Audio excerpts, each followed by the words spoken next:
মায়েদের 7টি অভ্যাস সন্তানের ভবিষ্যৎ নষ্ট করে দিতে পারে। আমরা সবাই চাই আমাদের সন্তান সফল, আত্মবিশ্বাসী এবং সুখী হোক, কিন্তু মনের অজান্তেই এমন কিছু কাজ করে ফেলি যা সন্তানের মানসিক বিকাশ এবং ভবিষ্যৎকে নষ্ট করে দিতে পারে। আজকে আমি এমন 7টি অভ্যাসের কথা বলবো যা এড়িয়ে চলা ভীষণ জরুরি। 1 নম্বর, সন্তানকে সবসময় নিয়ন্ত্রণে রাখার চেষ্টা করা।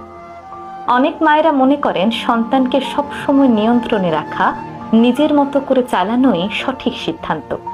সন্তান কি পড়বে, কি খেলবে, কার সাথে মিশবে, সে কি কি করবে, সব কিছু মায়েরা নিজের সিদ্ধান্তে চালনা করার চেষ্টা করেন।